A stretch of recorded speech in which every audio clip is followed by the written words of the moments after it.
Dan per hari ini ya saya sebagai Kepala Badan Gizi Nasional telah mencopot 137 kepala dapur di seluruh Indonesia. Ini saya beri penjelasan lebih rinci.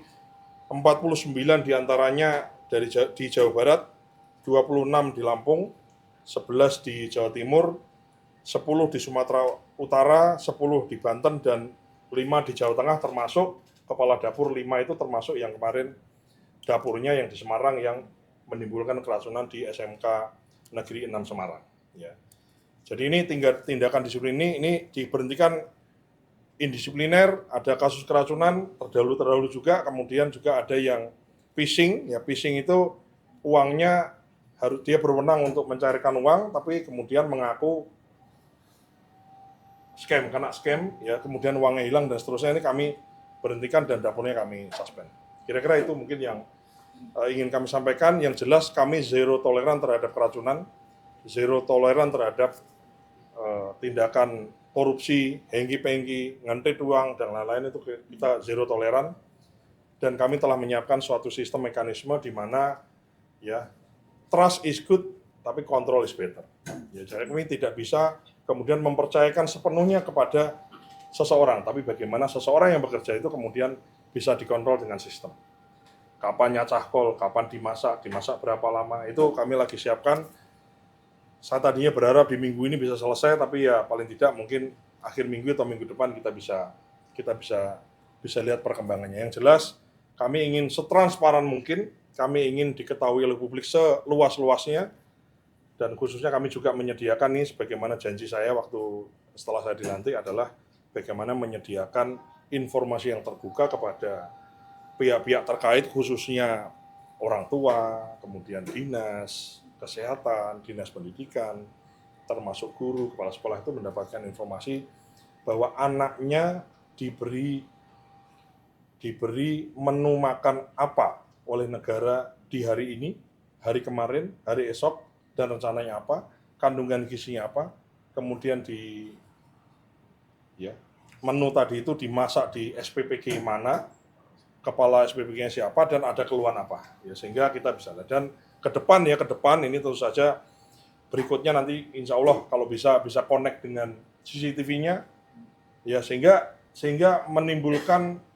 pada akhirnya menimbulkan kenyamanan dan menimbulkan semacam rasa tenang di antara apakah guru, kepala sekolah, dan khususnya adalah orang tua yang menyekolahkan anak dan mendapatkan MBG di sekolahnya. Kira-kira itu.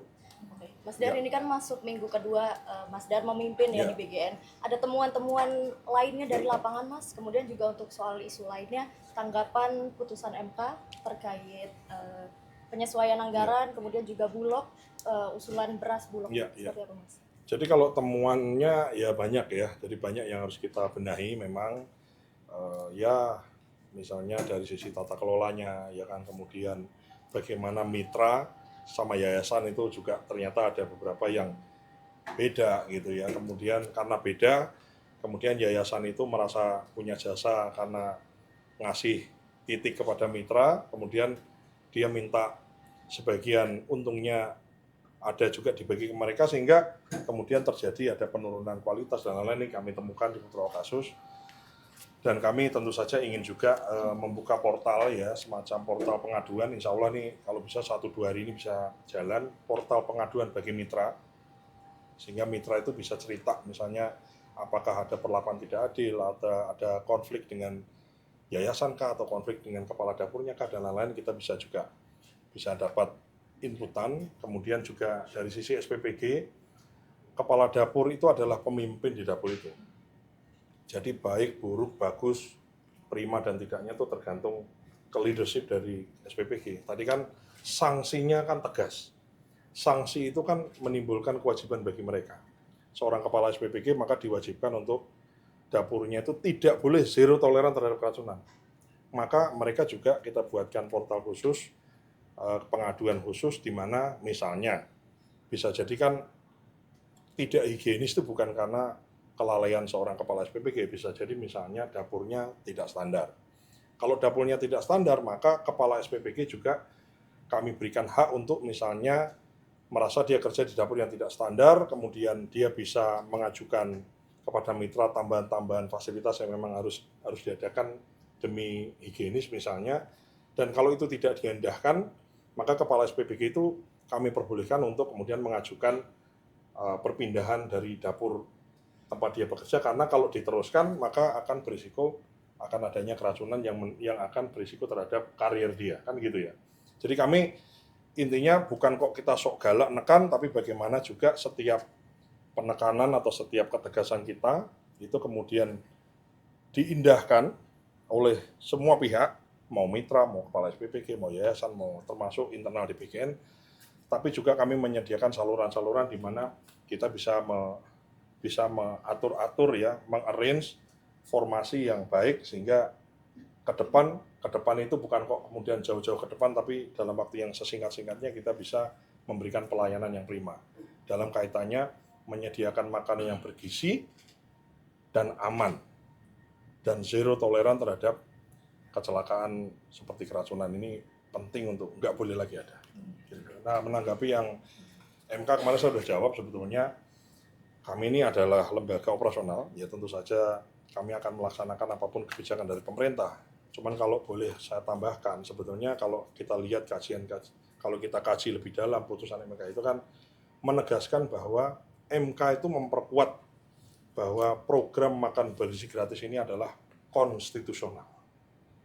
Hanya memang penempatan anggarannya saja yang mungkin menjadi perhatian. Dan itu saya kira akan disikapi oleh pemerintah, tapi yang perlu digarisbawahi adalah keputusan MK ini menegaskan bahwa program makan bergizi gratis ini adalah program konstitusional dan ditegaskan dalam keputusan MK tersebut. Mas Dar, ini dari Garuda TV terkait SPPG yang disuspend insiden ketahanan pangan kemarin, ini kan masih dalam proses investigasi. Jika kalau misalkan ada temuan tindak pidana, apakah akan segera dilaporkan ke pihak berwajib atau ke yang saya kira ya gimana ya, kita kan bekerja ini, apalagi misalnya ada unsur kesengajaan kah atau dan lain-lain, tentu saja pasti akan kita proses ke sana. Bukan kok saya ini mau nakut-nakuti kemudian mempidanakan orang, bukan ya. Yang jelas ya kita cek kelalaiannya seperti apa gitu. Tapi kalau misalnya ada apakah sabotase, kita kan nggak tahu ya. Bukan kok saya ini mau menuduh siapapun, tapi kalau memang di dalam pemeriksaannya ada indikasi ke sana, tentu saja ya kita demi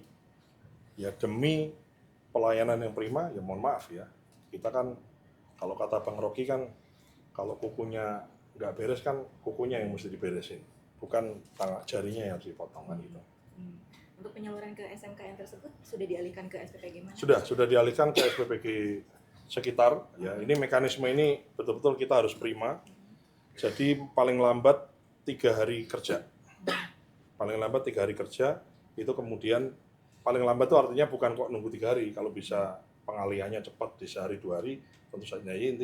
Intinya adalah bagaimana sekolah itu kemudian mendapatkan manfaat MBG yang bersumber dari dapur-dapur lain yang ada di sekitar situ. Jadi mekanisme itu sudah kita secara otomatis kita buatkan.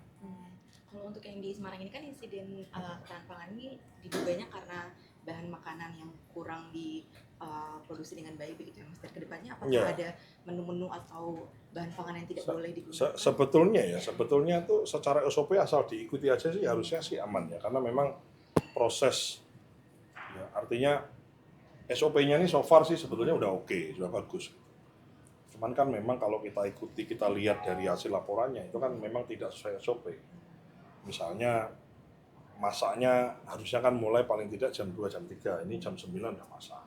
Terus kemudian daun singkong yang dimasak itu kemudian tidak dari daun mentah itu kemudian dimasak, tapi katakanlah pengadaannya sudah dalam bentuk matang. Nah itu kan hal-hal SOP untuk, jadi gini, kepala dapur atau kepala SPBG asalkan ngikutin SOP itu mestinya aman.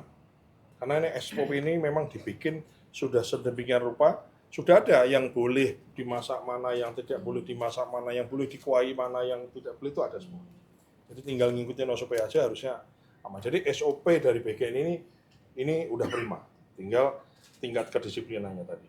Maka salah satu untuk ngecek, ngontrol kedisiplinan dari pasukan orang yang masak di lapangan ini adalah memberlakukan sistem tadi, sistem lock ya kan, dari nyacah kubis, dari nyacah kubis digongseng kapan, digoreng kapan, dimasak kapan, matang kapan, kering kapan, dikemasi kapan, dikirim kapan, diterima kapan, termasuk dimakan jam berapa, itu ada lognya semua. Itu kedisiplinan itu yang tidak bisa kita, oke deh, gue percaya malu deh, pasti kamu disiplin, nggak bisa. Memang harus ada kontrolnya gitu. Kira-kira gitu ya. Terima kasih kawan-kawan semua. Masih udah makan semua. Terima kasih ya. Terima kasih Mas Dar.